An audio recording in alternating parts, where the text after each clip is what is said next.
Família, nós estamos em meio à série de mensagens chamada Parábolas.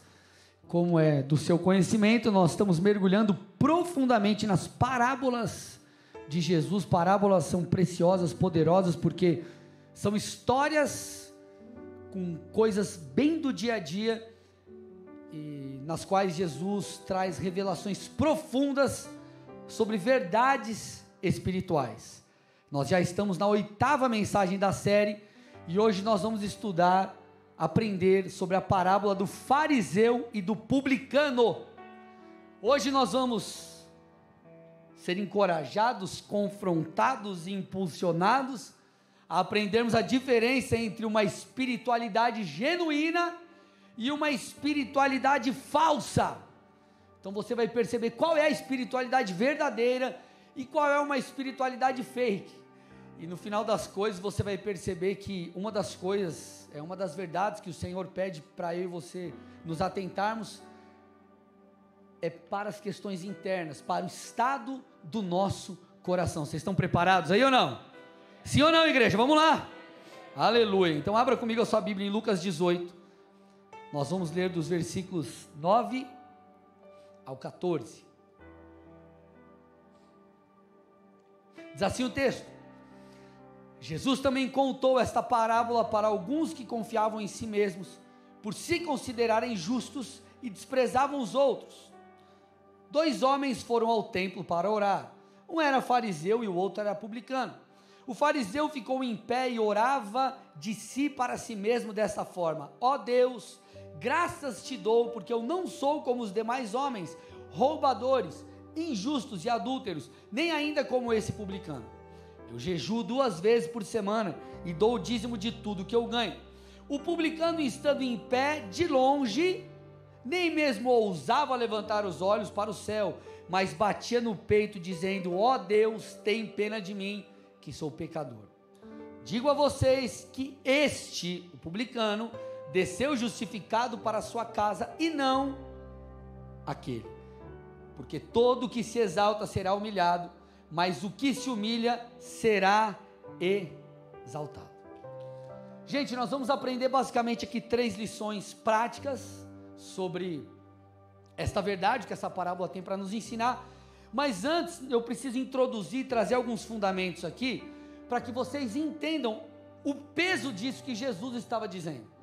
Jesus, ele estava fazendo um comparativo entre os fariseus e os publicanos, e esse grupo, ou esses grupos, eram os grupos que representavam talvez o maior contraste possível da época.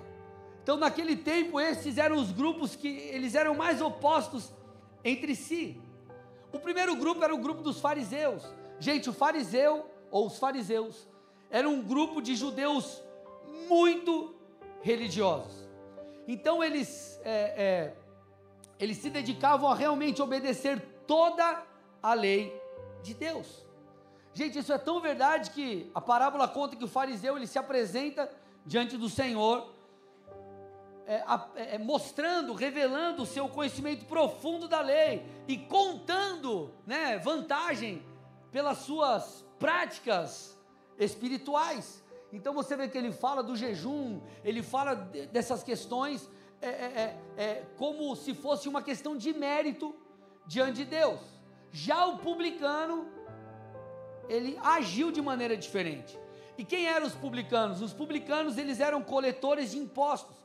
Então eles trabalhavam para os romanos. Então eles eram os judeus que trabalhavam para os romanos, contra o seu próprio povo. Eles estavam do lado, a favor daqueles que oprimiam o povo de Deus. E gente, de fato, os publicanos, os coletores de impostos, eles eram um grupo odiado pelos judeus, porque eles eram considerados como traidores. Por quê? Porque eles eram, na sua maioria, desonestos. Então eles cobravam do povo impostos ou taxas exorbitantes, só que eles registravam normalmente um recolhimento abaixo do normal. Então, se você, raciocina comigo, eu cobro 2x, computo x, esse x que sobrou fica para quem? Você pensa aí. Então eles eram considerados traidores. Era normal no meio dos publicanos eles agirem com chantagem diante do povo, com uso até de violência, visando o que, gente? Tornarem-se ricos à custa do sofrimento dos outros. Então, gente, para você ter noção, esse embate era tão grande, os coletores de impostos, eles eram tão mal vistos, que para os judeus esse grupo sequer poderia se arrepender e acessar a vida eterna. Só que a parábola conta que um publicano sai justificado diante de Deus. Você está entendendo o contraste, o que Jesus, enfim, o poder daquilo que Jesus estava tentando dizer? Agora, vamos lá. Um grupo extremamente religioso, um camarada extremamente religioso, cumprindo práticas e disciplinas espirituais, se apresenta diante de Deus, não sai justificado. O outro, que vive uma vida totalmente contrária, se humilha e sai justificado. A pergunta é, por quê? Por que que o publicano, ele sai justificado? Por que que o Senhor se agrada da oração do publicano, do coletor de impostos, e não se agrada da oração ou da postura do fariseu? O próprio texto nos traz a resposta, nós já lemos, mas vamos perceber aqui, olha lá. Eu digo a vocês que o publicano, desceu justificado e não o fariseu. E ele diz, por quê? Porque o publicano se humilhou. Ele teve uma postura de humildade diante do Senhor. Então o seu quebrantamento fez com que o favor de Deus se movesse em direção a ele. Então quando o Senhor ele conta essa parábola, ele esperava e espera que os seus ouvintes se atentem para as questões internas da relação com Deus. Eu não sei se você está entendendo o peso aqui, gente. O fariseu, ok? Pelo orgulho do seu coração, ele não acessou o Senhor. Contudo, o publicano, sim. Agora, o fariseu, ele era, para a época, o maior estereótipo de alguém, enfim, de um, aspas, crente, se nós pudéssemos dizer assim. Ele cumpria com as suas obrigações à risca. Ele era um servo fiel da lei. Ele jejuava. Ele não se comportava. O texto está dizendo, eu não me comporto como aqueles que não te servem. Eu não sou um ladrão. Eu não sou um injusto. Eu não sou um adúltero. Mas esse não saiu justificado. Agora o outro, sim. O que impediu o fariseu de honrar a Deus, de sair justificado? Meus amados, a soberba, o estado do seu coração, a sua falta de humilhação, a sua autossuficiência espiritual. Talvez ele achava que sabia demais, talvez ele achava que já tinha buscado tanto, talvez ele achou que ele já havia jejuado tudo que era suficiente em sua vida. A falta de dependência, de sede de Deus o impediu de receber algo do Senhor. E esse é o contraste apresentado por Jesus. Você está entendendo? Jesus falou assim, um cara que era extremamente religioso, ele não recebeu aquilo que deveria. Já o outro, que era o oposto, ele saiu por quê? Porque ele se comportou da maneira devida. Gente, isso é muito sério. Isso é muito sério. Enquanto o fariseu se apresentava diante do Senhor, cheio de suas conquistas espirituais, talvez acostumado a constantemente estar na presença, vamos dizer assim, do Senhor, ou com suas práticas espirituais, deixou de receber o alimento diário, em detrimento de um publicano, que era alguém odiado pelo povo, alguém que precisava muito se arrepender, mas se posicionou de uma maneira humilde diante de Deus. Obviamente, vou falar daqui a pouquinho para vocês, eu não estou validando o comportamento ou as atitudes do publicano, não é isso, mas eu quero que você avalie esse texto, essa parábola, pelas questões internas, que é o que Jesus está dizendo aqui. O fariseu, ele não entendia o que Jesus disse no Sermão do Monte. Jesus disse que bem-aventurado, Mateus 5,3, são os pobres em espírito. O fariseu, ele não entendia um fator, que é o fator pobreza espiritual. O que é pobreza espiritual, gente? Quando Jesus fala aqui de pobres em espírito, ele não está falando da pessoa que tem falta de algo financeiro.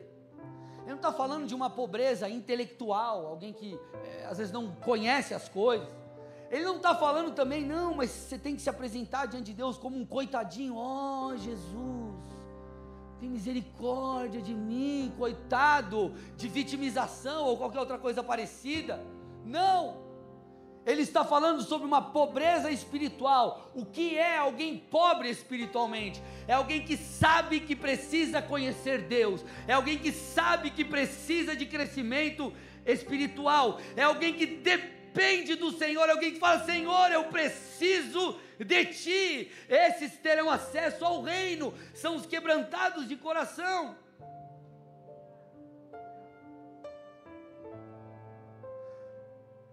Nesse texto aqui, Jesus está falando de alguém que, mesmo sabendo quem era, ele na verdade sabia que precisava de algo que vem de alguém maior. É o que Jesus está falando no Sermão do Monte. Bem-aventurados são os pobres em espírito. Então você pode estar vivendo coisas incríveis no Senhor. Eu sei quem eu sou, eu tenho autoridade no Senhor, eu tenho identidade, eu me posiciono olhando para frente como um guerreiro do Senhor, mas você sabe que diante do Senhor, o lugar mais alto que você pode estar é aos pés dele. Você sabe disso. Jesus está falando de alguém que reconhece que precisa tanto de Deus, que ele se coloca, por mais que tenha conquistas e seja tremendamente usado pelo Senhor, ele se apresenta diante de Deus como alguém vazio. Senhor, eu preciso de Ti.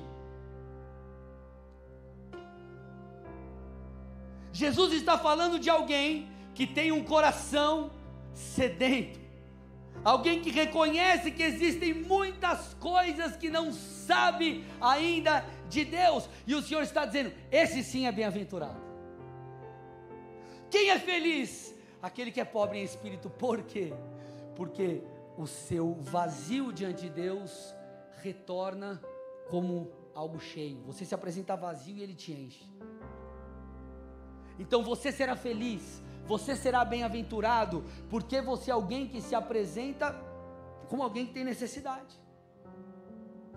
E se você se apresenta como alguém que tem necessidade, você vai receber em contrapartida algo do Senhor. Então é sobre esse tipo de comportamento que Jesus está querendo, ou está reforçando na parábola.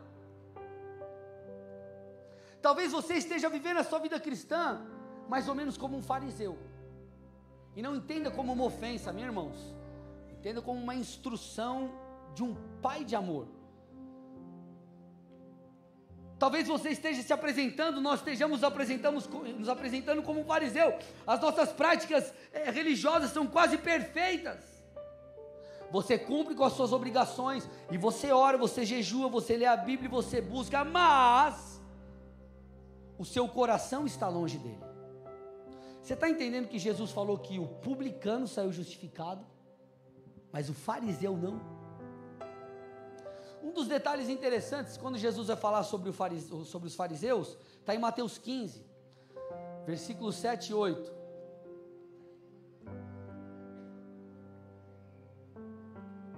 Ele diz assim: ó, hipócritas, bem profetizou Isaías a respeito de vocês, dizendo: este povo me honra com os lábios, mas o seu coração está longe de mim. O seu homem interior, os seus pensamentos, seu desejo está longe de mim.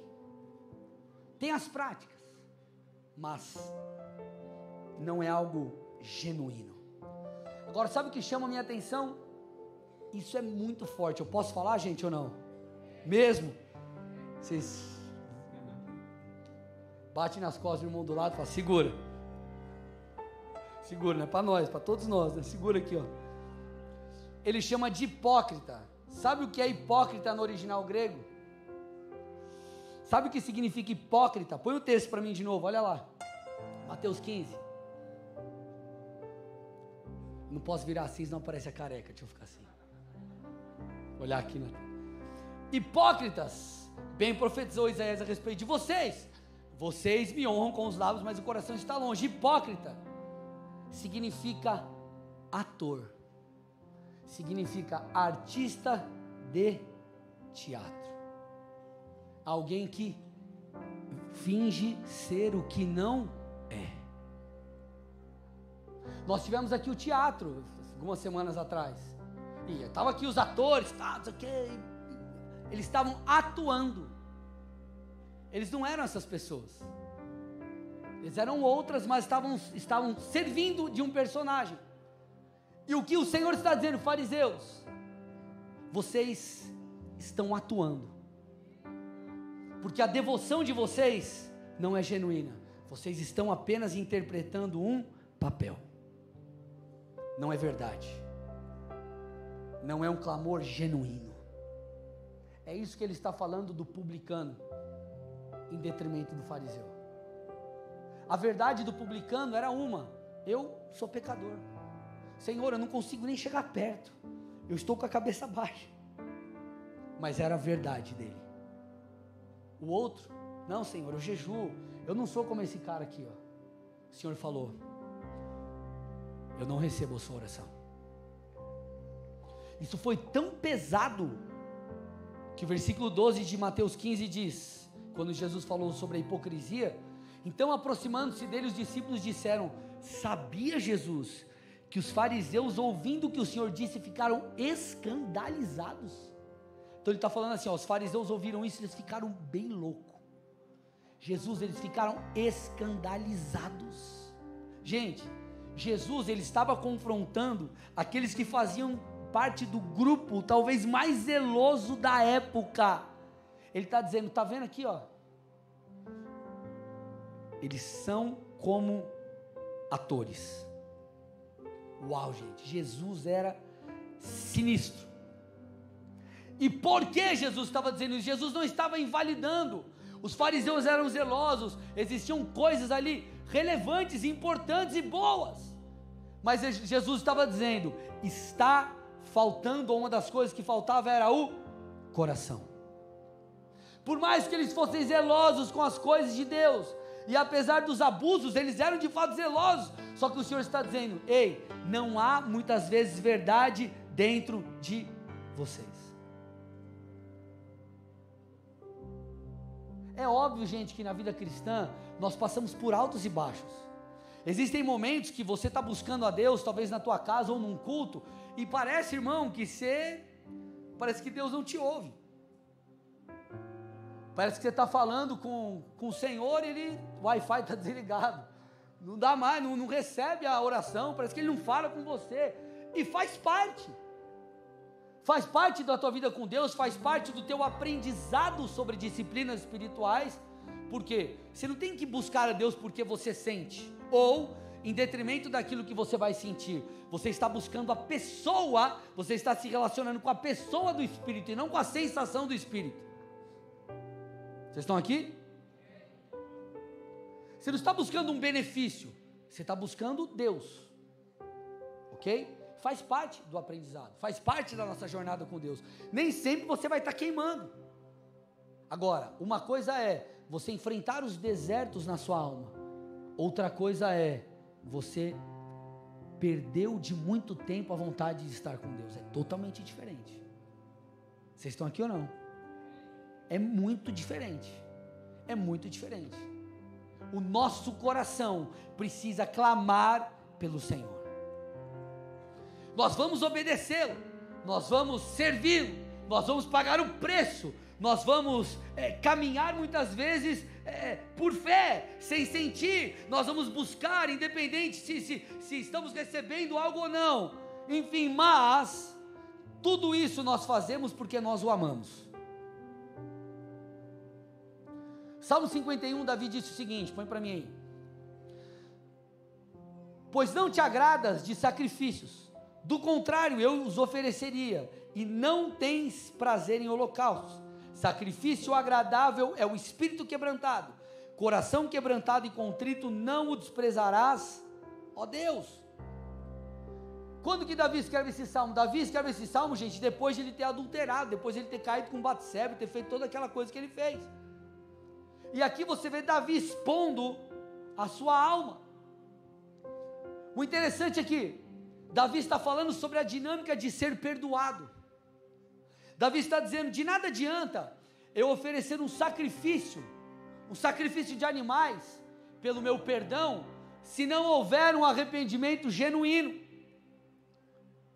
Ele está dizendo aqui, eu preciso ter um espírito quebrantado. Esse espírito quebrantado é Shabar. Shabar fala de um coração partido, um coração quebrado. Imagina lá, vamos voltar no seu tempo de adolescência, e você teve aquela namorada, que ela partiu o seu coração, você deu um vacilo, mas ela partiu o seu coração. Como que você ficou nos dias seguintes? Você só chorava, você achou que o mundo ia acabar, você olhava para a foto dela assim, sabe que a pastora fez isso por mim, né? Eu te amo. Eu estou pregando, eu posso fazer essas brincadeiras. Eu exagerei, mas ela já chorou por mim, gente, isso é verdade. Depois ela conta. Eu sei que no culto de mulheres ela aproveita e agora eu vou falar. É isso aí. Mas ele está dizendo, tenha um espírito quebrantado. O que é ter um espírito quebrantado? É se sentir como alguém partido por dentro, é saber que algo não está bem na sua vida, é aquela tristeza segundo Deus, que é a tristeza que gera arrependimento. Então Davi está dizendo, não adianta eu ir lá e fazer uma prática, fazer um sacrifício, vamos pegar para os dias de hoje, Jesus, tá bom, me desculpa aí que eu fiz aquela coisa, perdão, como se a fala fosse uma varinha mágica lá que plim, plim, plim, plim, plom e está tudo certo. Davi está dizendo, eu errei, é de dentro para fora, é um coração quebrantado, é um arrependimento genuíno. Quando ele usa essa palavra Shabar, ele está falando de alguém que reconhece que não tem, que estão com as suas forças esgotadas, eu não consigo mais, eu estou quebrado, eu preciso de auxílio. Davi estava dizendo, eu preciso me mover de dentro para fora, porque essa é a relação com Deus, ela é de dentro para fora, o arrependimento é de dentro para fora, a adoração é de dentro para fora, a devoção, ela fala de algo que começa aqui dentro e se manifesta fora. Quando o Senhor, ele fala sobre a oferta de Abel e Caim, ele diz que recebeu a oferta de Abel, capítulo 4, versículo 4 de Gênesis, só que olha lá, Abel por sua vez trouxe das primícias do seu rebanho da gordura deste. O Senhor, o que está escrito? Se agradou de Abel e depois do quê? Opa, então Deus se agradou primeiro do ofertante, depois da oferta. Ok? Deus, ele procura primeiro o coração. Não quer dizer que ele não se importa com o que você faz, porque tem gente que usa isso aqui para falar, não, o que importa é a intenção, irmão. Como diz o ditado, né? De boa intenção, o inferno está cheio. Não, mas Deus conhece o meu coração, tá, mas o que as suas obras dizem? As obras são importantes, as obras elas revelam a sua fé, ponto. Então, não vem com esse papo furado, tá bom? As obras importam. Só que antes das obras vem o quê? O coração. O coração. Antes daquilo que você faz, vem a sua intenção. Gente, nós vemos algo muito parecido sendo pronunciado pelo Senhor através do profeta Malaquias. Gente, se liga como isso aqui é pesado. Malaquias 1, 7 a 10. Deus, ele preferia o templo fechado do que receber ofertas que não expressassem uma honra genuína. Olha isso aqui, olha isso aqui. vocês oferecem pão impuro, ele está falando das ofertas, era como eram feitas as ofertas, o sacrifício no Antigo Testamento, tá? Vocês oferecem pão impuro sobre o meu altar e ainda perguntam, em que te havemos profanado? Nisso de pensarem que a mesa do Senhor pode ser desprezada. Quando vocês oferecem em sacrifício um animal cego, será que é isso que não está errado? E quando trazem um animal coxo, deveria ser perfeito, ok, gente? Mas ele está dizendo, e quando trazem um animal coxo ou doente, será que isso não está errado? Ora, experimentem oferecer um animal desses ao seu governador. Será que ele se agradará de vocês, ou será favorável a vocês, diz o Senhor dos Exércitos? E agora, sacerdotes, supliquem o favor de Deus, para que nos conceda a sua graça, pois com tais ofertas nas mãos, será que ele será favorável a vocês, diz o Senhor dos Exércitos? Olha agora, gente, quem dera houvesse entre vocês alguém que fechasse as portas do templo, para que não acendessem em vão o fogo do meu altar. Eu não tenho prazer em vocês, diz o Senhor dos Exércitos, nem aceitarei as suas ofertas.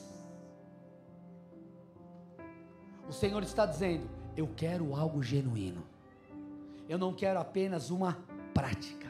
E essa foi a grande diferença de postura do fariseu e do publicano. Obviamente, eu quero reforçar isso, eu não estou dizendo, eu não estou negligenciando o fator obediência, eu não estou negligenciando o fator observância das leis de Deus. A Bíblia diz, sem santidade, o escritor de Hebreus diz isso, ninguém verá o Senhor. Obviamente, gente, santidade é porta de entrada para quem quer a presença, para quem quer intimidade com Deus. Agora, não adianta nós termos obediência sem devoção. Então é obediência e devoção, não é só devoção sem obediência, mas nem também obediência sem devoção, é os dois juntos.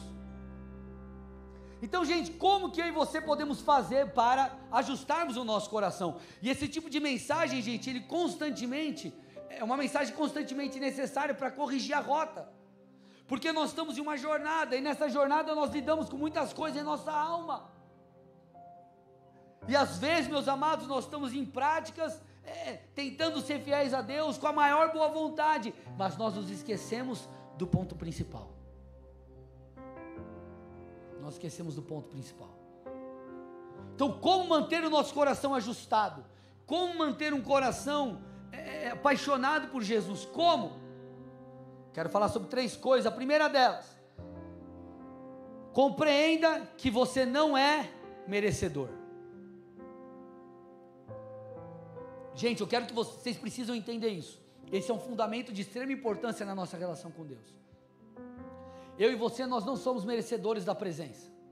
Escute, nós não somos merecedores. Não somos, e jamais seremos. Por nós mesmos, obviamente. O clamor do publicano por misericórdia, ele veio do seu não merecimento. Eu vou repetir, o clamor do publicano, ele veio do seu não merecimento. Ele olhou e falou, opa, peraí, Deus é santo, eu não sou digno, eu não posso, tem misericórdia. E essa postura de humilhação, esse quebrantamento, trouxe o favor de Deus. Já a soberba do fariseu veio do quê? Veio do seu mérito, daquilo que ele achava ser mérito. E essa é uma das diferenças daquele que vive uma espiritualidade genuína para aquele que vive uma espiritualidade falsa. Deixa eu explicar uma coisa para vocês aqui, gente. Nós, se queremos mais de Deus, nós precisamos pagar o preço, aquilo que nós sempre dizemos, né? Pagar o preço. Isso é bíblico, ok? Você jejua, você ora, você busca a Deus, isso é extremamente necessário. Só que tudo que nós recebemos, já recebemos, temos recebido e receberemos de Deus, só pode acontecer por causa da obra de Jesus. Não é e jamais será por mérito, mas sim por graça. Deixa eu contar para você uma parábola dentro da série de parábolas. Vocês estão aqui? Imagine que você trabalha em uma loja e diante de uma necessidade de uma amiga muito próxima, ela pede para você, puxa, tenta conseguir lá uma vaga de emprego para mim. Essa amiga sua, ela está passando por uma fase muito difícil, financeiramente falando. Ela acabou de ser despejada. Ela, enfim, ela voltou para a casa dos pais, a sua situação financeira está crítica. Só que quando você vai falar com o seu chefe pedindo essa vaga, não existiam mais vagas. Mas você explica a situação, você fala sobre a condição dessa sua amiga, e o seu chefe, ele cria uma nova vaga. Ele cria uma nova vaga no setor de limpeza da loja, que inclusive já estava completo, não precisava de mais ninguém no quadro de funcionários. Essa amiga sua então começa a trabalhar ali, e ela é uma pessoa muito dedicada, ela se esforça, ela se dedica, ela se destaca. Depois ela muda, ela vai para um outro setor, ela começa a trabalhar no estoque da loja, é dada uma oportunidade para ela. O estoque, que era tudo bagunçado, se torna algo incrível. Ela começa ali a organizar tudo. Haviam muitas perdas de produtos, param de se perder, porque ela organiza tudo da melhor forma. E diante de tamanha eficiência, é dada mais uma oportunidade, então ela sai do estoque e se torna uma das vendedoras. Ela nunca trabalhou com vendas, mas ela, por ser uma mulher muito dedicada, ela aprende, ela participa dos treinamentos pela empresa, ela busca auxílio das vendedoras mais antigas, então ela se dedica e incrivelmente ela passa a ser a principal vendedora da loja. Indo nesse ritmo, passado um pouco mais de um ano, eles percebem, enfim, tamanho crescimento. A gerente da loja recebe uma proposta de emprego, vai para outro lugar, então ela é promovida. E ela chega onde ela jamais imaginou. Essa história, ela relata isso que nós estamos falando, sabe por quê? Essa mulher, ela se dedicou, obviamente. Ela correu atrás de fortalecer pontos fracos, ela aprendeu e desenvolveu talvez virtudes que ela não tinha, ela superou desafios grandiosos, contudo, ela só pôde chegar nesse lugar, porque alguém intercedeu por ela. Ela jamais teria sido colocada nesse lugar, se a sua amiga não tivesse falado com o chefe não tivesse se compadecido e aberto uma vaga para ela. Ei, meu irmão, deixa eu te falar, você pode pagar o preço que for, você pode jejuar o tempo que for, você pode orar o tempo que for, você pode ler a Bíblia quantas vezes for necessárias e você desejar, mas intimidade com Deus só é possível por causa da obra de Jesus. É fruto da misericórdia de Deus. Agora, o que essa misericórdia precisa fazer comigo e contigo? Nos levar a continuar pagando preço. Porque senão, meus amados, se nós não tivermos o entendimento disso, que é graça, que é favor, que nós não éramos, não somos e jamais seremos merecedores, nós vamos achar que as nossas obras são suficientes. Nós vamos achar que nós já sabemos demais. Nós vamos achar que nós já fizemos tanto. Nós vamos achar que não é mais necessário. Você vai achar que você tem um estoque de coisas espirituais e agora você pode desfrutar disso. Não, eu já busquei muito a Deus, então deixa eu ficar aqui uns 3 meses sem ir para a igreja, umas 2 semanas sem ler a Bíblia. Por quê? Porque está tudo bem, eu estou abastecido.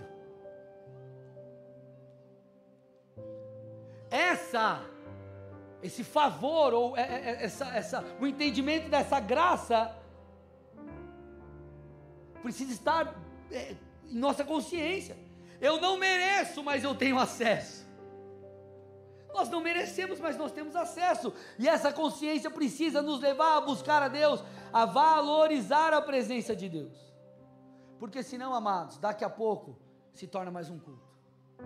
Daqui a pouco se torna mais um momento que você senta na mesa da tua cozinha e antes de trabalhar, lê um pouquinho a Bíblia. Se torna mais um momento de oração. Se torna mais uma célula. Agora, quando você entende, cara, peraí, eu nunca fui digno, eu não sou digno de estar aqui recebendo disso. É graça. Então você se coloca na condição de alguém que vai receber algo. Imagina que eu chego para você e falo assim, você chega e fala assim, pastor, queria muito fazer um curso, vai mudar minha vida profissional, vai mudar minha vida financeira, mas não adianta, pastor, é 10 conto esse curso, eu não tenho dinheiro. E a gente ora, Deus levanta alguém e paga o curso para você. Irmão, você vai fazer aquele curso, você vai levar muito a sério, Porque você vai se ver como um agraciado. Eu não tinha condições, mas Deus me colocou aqui. E nós não tínhamos, e jamais teremos condições por nós mesmos de estar na presença de Deus, de desfrutar da presença de Deus. Isso precisa levar eu e você a termos um coração quebrantado. Segunda dica, vocês estão aqui ou não, gente? Vamos lá, estão aí ou não?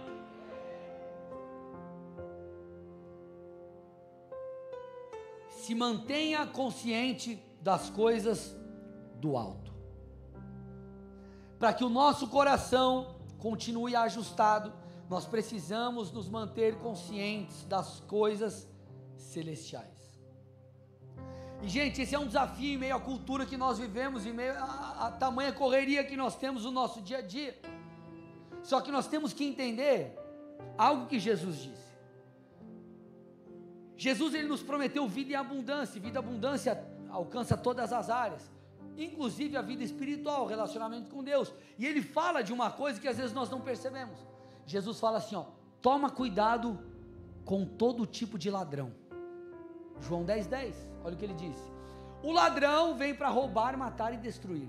Nós normalmente usamos esse texto para falar de Satanás. Satanás, ele é o ladrão, mas tem muitas outras coisas que funcionam como um ladrão na nossa vida. Tanto é que se você avaliar o contexto desse versículo, você vai perceber que Jesus está falando sobre salvação. Jesus está falando, ei, eu sou a porta, salvação vem apenas por meio de mim. Então ele fala, cuide com os ladrões. Mas nós podemos obviamente aplicar esse texto para as coisas do nosso dia a dia. Então Jesus está dizendo que existem muitos ladrões que nos roubam daquilo que Deus tem.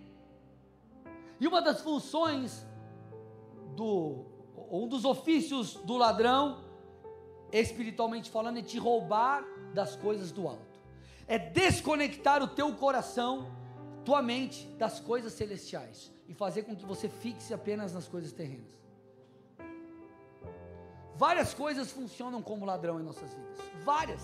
Várias. Nós falamos muito sobre isso na mensagem Pérola de Grande Valor. E eu te pergunto, o que tem sido um ladrão das coisas do alto na sua vida? Sabe por que eu estou te falando isso? Tem um pastor chamado Bill Johnson, eu gosto muito dele. Uma de suas falas é a seguinte: você viverá por aquilo que estiver mais consciente. Olha isso. Você vai viver por aquilo que você estiver mais consciente. Se você estiver mais consciente das coisas terrenas, você vai viver mais pelas coisas terrenas. Se você estiver mais consciente das coisas espirituais, você vai viver pelas coisas espirituais. E o que determina isso? O tanto de tempo que você gasta para uma coisa ou para outra. Quem lembra daquela época? Uma época, lá atrás, que você decidiu entrar em forma. Glória, vou entrar em forma. E você começou a pesquisar no YouTube sobre dieta, sobre treino. Quem lembra dessa época lá atrás? Estou brincando, tá, gente? Você começou a buscar, e você assistiu um vídeo, você assistiu outro vídeo, aí a pessoa falava de alimentação, falava de treino.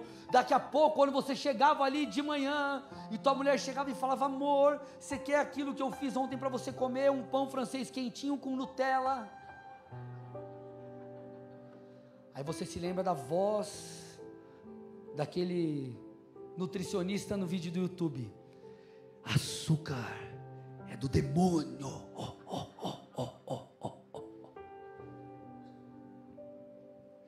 Aí você, eu não vou comer. Só que passou um tempo, parece que o teu celular ouviu a palavra Nutella, e as sugestões no YouTube começaram a mudar. E começou a aparecer sugestões de doces, dos mais diversos. Alguns sem açúcar, outros com muito açúcar. Você até tentou comer aquele doce zero, mas não deu. E você se rendeu novamente. Por quê? Porque a sua playlist mudou. Você estava mais consciente agora da beleza da Nutella, e não mais da voz do nutricionista. O que eu estou tentando? Estou brincando com vocês. O que eu estou tentando te dizer? Você vai viver por aquilo que você estiver mais consciente. Conversa com qualquer pessoa que está fria espiritualmente ou distante dos caminhos do Senhor. Sabe o que você vai perceber? Essa pessoa deixou de buscar a Deus. Gente, isso serve para o cara que chegou agora na igreja, para o cara que está 30 anos na igreja. É a mesma coisa. Os motivos podem ser diversos, de alguma frustração, enfim. Mas você vai ver com todo mundo parou de buscar Deus. Agora, olha para aquele irmão que está queimando por Jesus e fala: irmão, como que é a sua rotina? Irmão, você vai ver que Deus está na rotina dele. Vocês estão aqui comigo ou não? Você vai viver por aquilo que você for mais consciente. Olha o que Paulo disse, Colossenses 3, 1-3. Portanto, se vocês foram ressuscitados juntamente com Cristo, ele está dizendo, se vocês são crentes, busquem as coisas lá do alto, onde Cristo vive, está assentado à direita de Deus. Pensem nas coisas lá do alto e não nas que são da terra, porque vocês morreram e a vida de vocês está oculta juntamente com Cristo em Deus. É lógico que Paulo não está dizendo, esquece das coisas desse mundo, não trabalha não dá conta da família, não estuda, não é nada disso, gente. O que ele está dizendo é, ei, existe uma prioridade na sua vida, e essa prioridade é Cristo. Você talvez nunca desfrutou, ainda não percebeu o poder que a vida com Deus tem na rotina diária e nas suas questões profissionais, inclusive. Eu sou um testemunho vivo, meu irmão. Eu trabalhava no jurídico de um banco, vocês sabem a minha história. Quando eu mudei para Curitiba, eu vim para uma agência, irmão, no jurídico. Quem eram os meus clientes? Meus clientes eram os departamentos do banco, as agências, então eu prestava serviço para outros departamentos. Eu atendia os outros departamentos, chegavam as solicitações jurídicas e nós atendíamos ali. Chegou uma situação de um cliente lá da agência tal, a agência tal contatava a gente respondia lá o ofício, o pedido do juiz. Agora, eu comecei a trabalhar numa agência, irmão, eu nunca fui vendedor, nunca tinha sido vendedor, e gerente é mais do que um gerente, é um vendedor. Você tem 500 produtos para vender. Tem algum bancário entre nós aqui? Deus te ajude, aleluia, glórias. Eu brinco, mas o banco foi uma escola na minha vida, eu aprendi demais, eu sou grato a Deus, mas meu irmão, eu falei, meu Deus, casei, mudei para cá, como que eu vou fazer? Todos os dias eu orava e falava, Senhor, abre as portas, Senhor, prepara, Deus me ajuda, irmão. Em 3 anos eu estava indo para a 3ª promoção, quando eu vi, eu estava ganhando premiação no banco. Por quê? Graça de Deus. Às vezes as pessoas acham que resultados vêm apenas da nossa boa mão, ou do fruto do seu trabalho enquanto capacidade sua, e tudo isso é importante, mas você tem que entender, a Bíblia diz em Deuteronômio, Deus é aquele que nos dá poder para adquirir riquezas, Deus é aquele que nos dá autoridade, capacidade, sabedoria para avançarmos. Então a tua vida espiritual vai afetar diretamente a tua vida profissional e financeira. Agora, o que Paulo está falando aqui, pense nas coisas do alto, ele está dizendo, existe uma prioridade, nada vai suprir o vazio do seu coração, senão o relacionamento com Deus. Talvez você está vazio, meu irmão, sabe por quê? Não é por uma frustração emocional, talvez tudo isso esteja acontecendo e é parte da coisa, mas se você está distante de Deus, o seu vazio vem primeiramente disso. Satanás vai fazer de tudo para que você coloque os seus olhos prioritariamente nas coisas dessa terra e não nas celestiais. Sabe, gente, sabe o que acontece? Eu falo, cara, não consigo entender. A pessoa está no mundo, está lá fora, e ela tem falta, sente falta do Senhor, tem um vazio, às vezes ela nem sabe que a falta é de Deus, né? Mas vem para a igreja, tem um encontro com Deus, a vida muda, e ela fala, cara, eu não tinha acesso a Deus, agora eu tenho acesso a verdades espirituais, que incrível. E o cara começa na pegada, começa lá na pegada, buscando a Deus e tal, apaixonado pelo Senhor. Daqui a pouco, parece que a pessoa perde a graça das coisas espirituais, e parece que ela quer voltar ser igual a pessoa do mundo. Aí você fala, mas peraí, cara, você não entendeu que isso aqui é muito melhor? Você não entendeu que isso aqui preenche o seu vazio? Como que agora você quer dar prioridade para aquilo, cara? Você vivia aqui, e agora você chegou aqui, você quer voltar, é o que a Bíblia fala, você quer voltar para o vômito. É um engano, gente. E é um engano, esse engano vem, sabe da onde? Da cegueira espiritual, pela nossa falta de conexão com Deus. Como pessoas espirituais, nós temos um fundamento, o fundamento é Cristo. Aqueles que não têm um relacionamento com Deus, seus fundamentos são outros. Na vida profissional e financeira, eles dependem apenas de si mesmos. A família está apenas pautada, talvez, no relacionamento entre o casal. O propósito é definido por aquilo que eles acham. Contudo, quando nós temos um encontro com Deus, nossa vida passa a ser construída a partir dele. É a partir da palavra. Você busca um propósito no Senhor. Você entende que os seus recursos têm um propósito. Você entende que Deus é primeiro. Você entende que a prioridade do seu tempo é para Ele. Você entende que acima de você, homem, como sacerdote do lar, existe um cabeça que é Cristo. Você entende, peraí, cara, minha vida não é mais preenchida por sexo, por nada, por drogas. Não, minha vida é preenchida pelo Senhor. Então Paulo está dizendo, ei, peraí, vocês são filhos de Deus, vocês vivem como alguém que é do alto.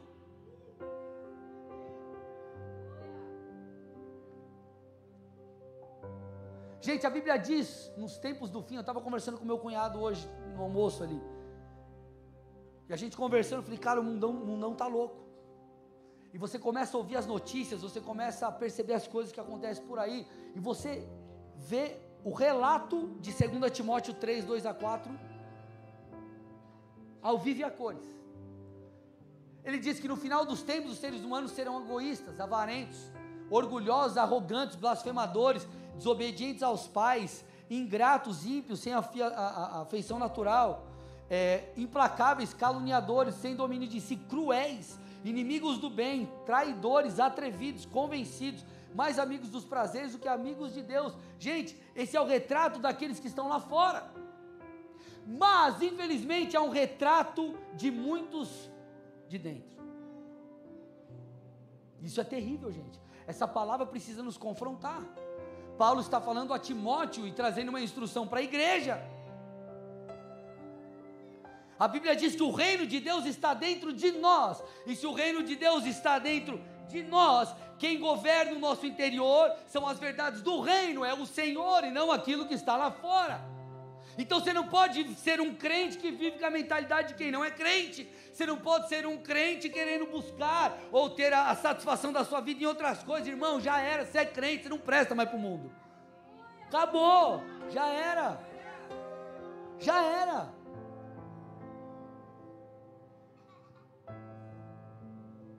Nós não podemos ser guiados pelo reino da carne, nem pelos princípios desse mundo.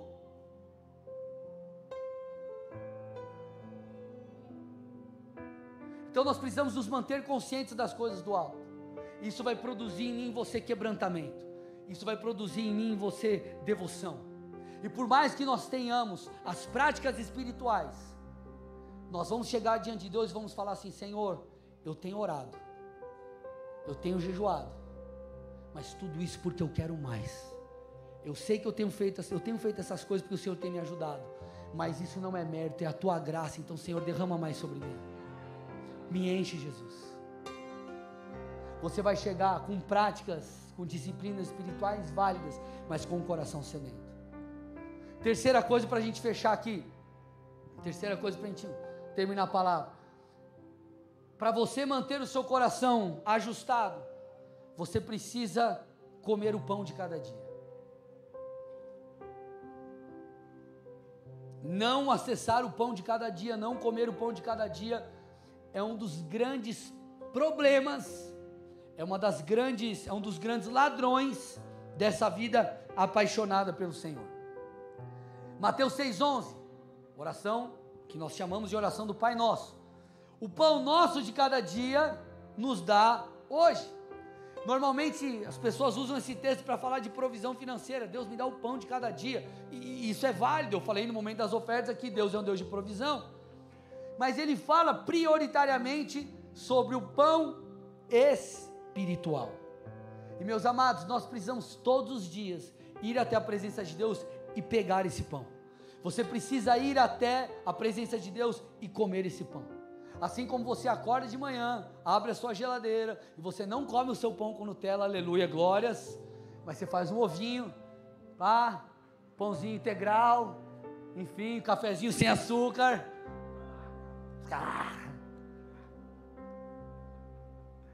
Você se alimenta, você precisa ir até o Senhor Jesus e se alimentar.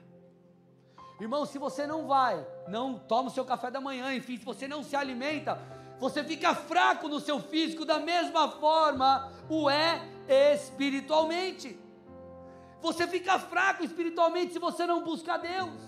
Você não recebe do alimento que Deus tem para você. Deixa eu te explicar.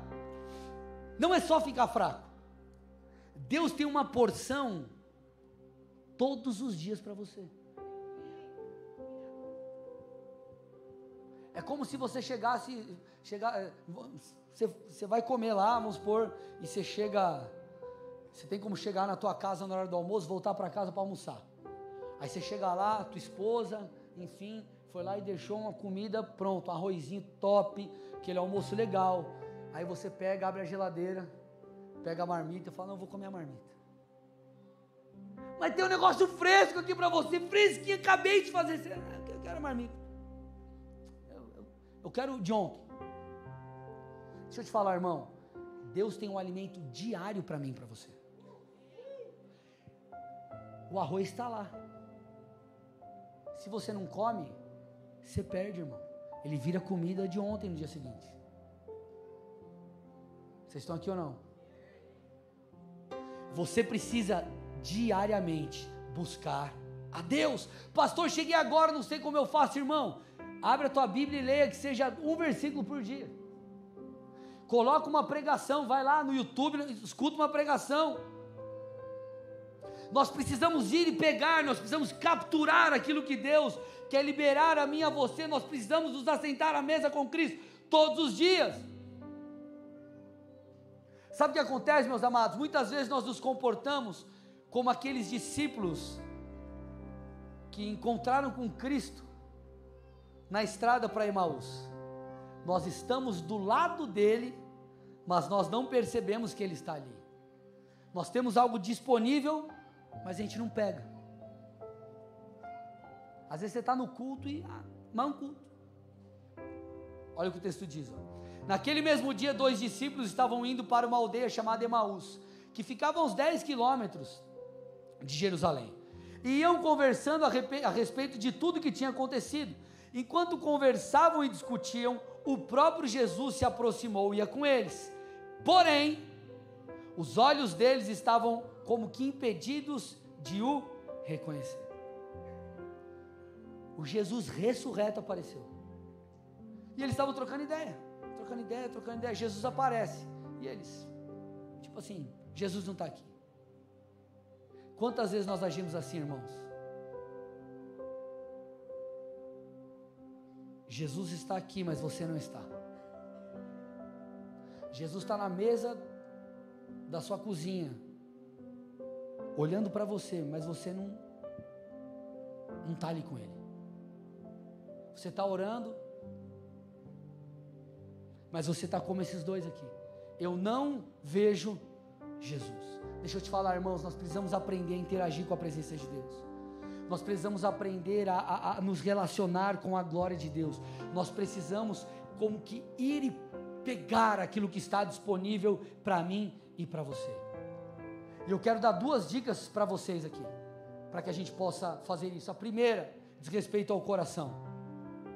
Então você precisa se apresentar diante de Deus com o coração quebrantado, com consciência. Senhor, eu vou ler a Bíblia. Pai, eu sei que tem um alimento para mim agora. Senhor, fala comigo.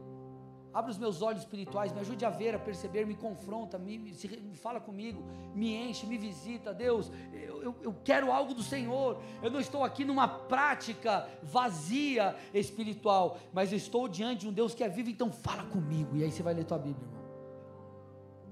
Agora, a segunda coisa que eu preciso que você entenda, para que você interaja com a presença de Deus, com o sobrenatural, você precisa aprender a ter a postura correta, você precisa aprender a responder. Sabe o que acontece, amados? A maneira que nós nos comportamos diante da presença de Deus conta. Posso falar aqui com vocês algo? Tá uma cadeira para mim aqui. A cadeira aqui. Aí o culto está rolando. Aqui. Estão me vendo aí, né? Aí o pastor está pregando, o cara está assim, ó. Aí Jesus está falando, ele está assim. Aí o Senhor está ministrando, ele está assim. Aí não sei o que, o cara assim.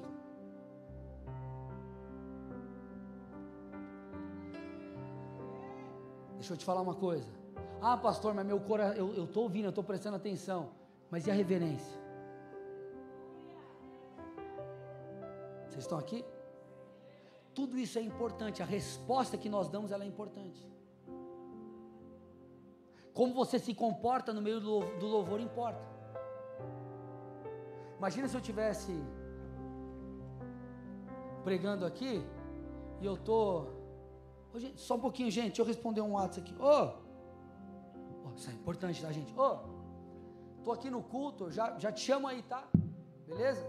Deus abençoe. É nóis. Só mandar uma figurinha aqui.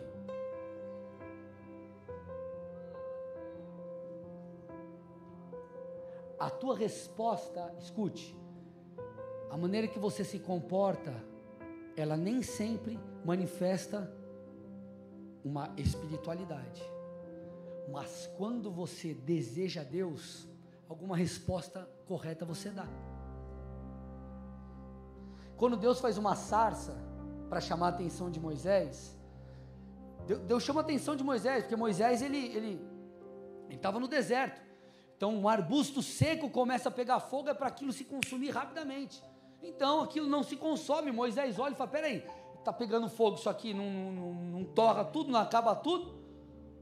Então ele se aproxima para ver o que estava acontecendo. O texto diz, versículo 4 de Êxodo 3: quando o Senhor viu que se aproximava para ver, Deus no meio da sarça o chamou. Ele disse: Moisés, Moisés.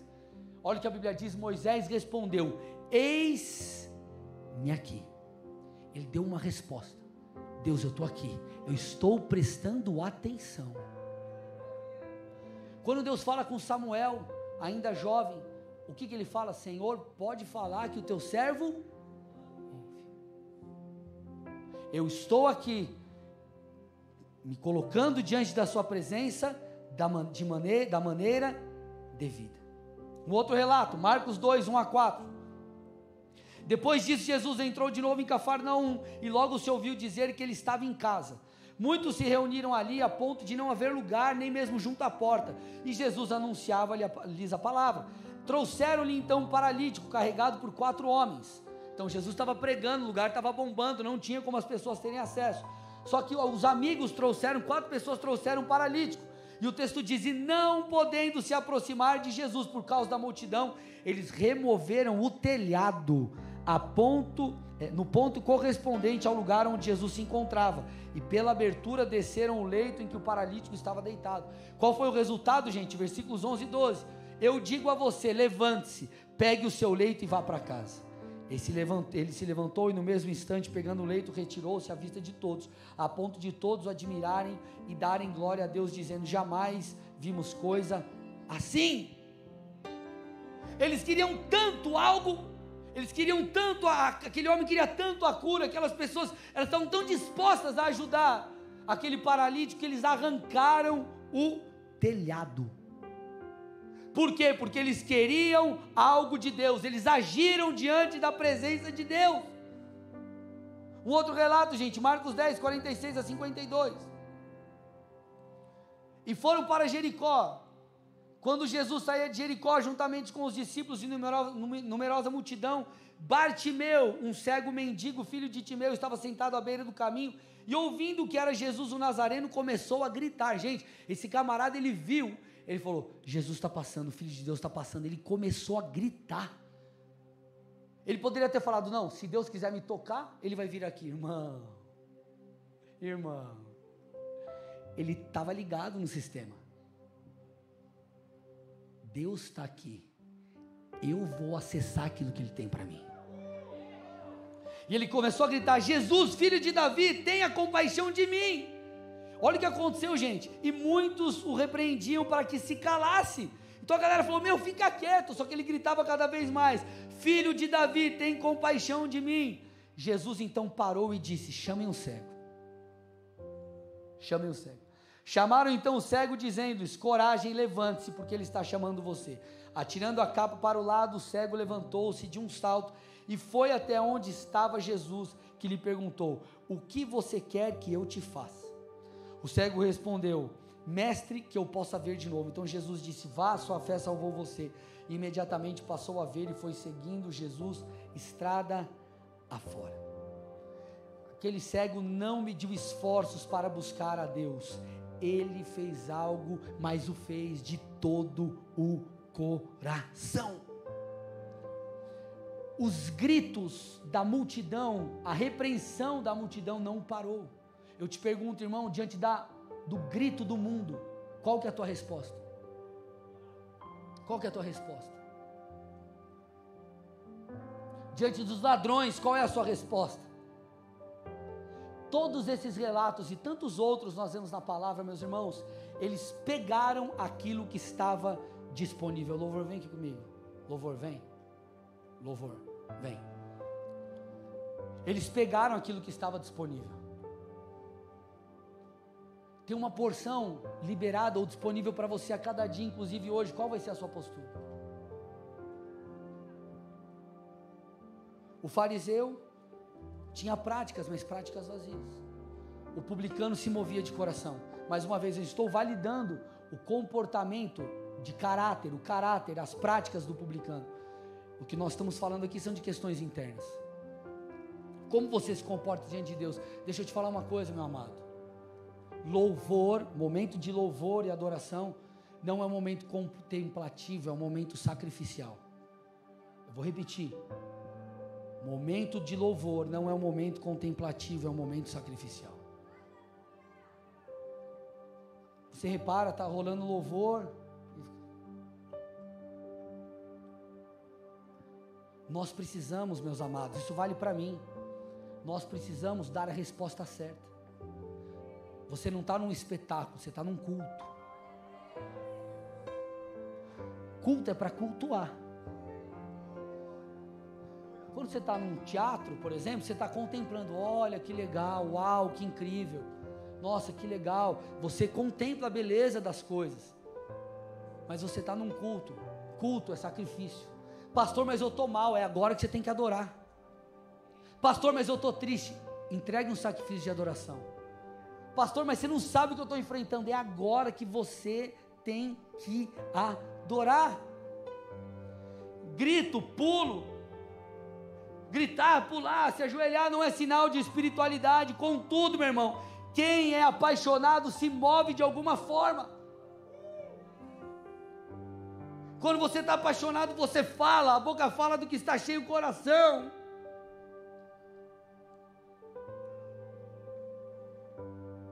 Nós precisamos, meus amados, não apenas fazer, nós temos que ter sede e fome. Não pode ser uma prática vazia. E talvez você está navegando por esses mares. Você ama tanto Jesus, que você tem lutado, e você tem permanecido na presença de Deus. Isso é louvável. Agora, o Senhor escolheu essa noite para falar com você e te dizer: ei, vamos ajustar agora o coração. Vamos produzir a adoração. Vamos erguer um altar de adoração e não apenas canções.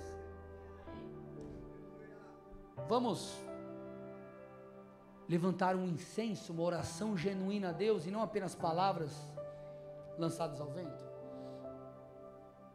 Você não está se relacionando com uma coisa, você está se relacionando com uma pessoa.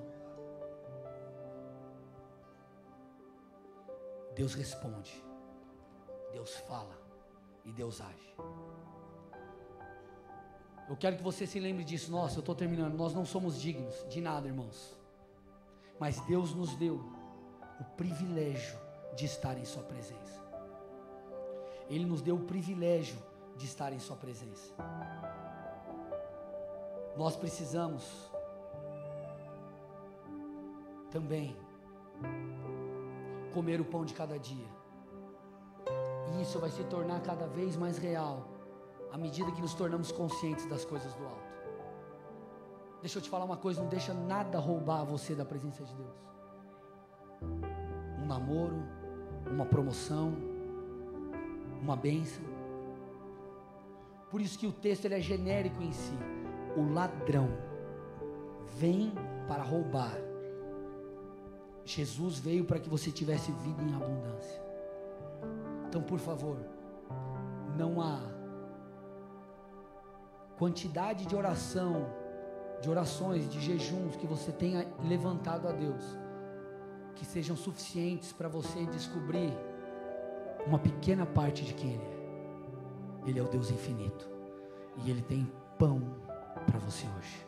Vamos ficar de pé, nós vamos adorar.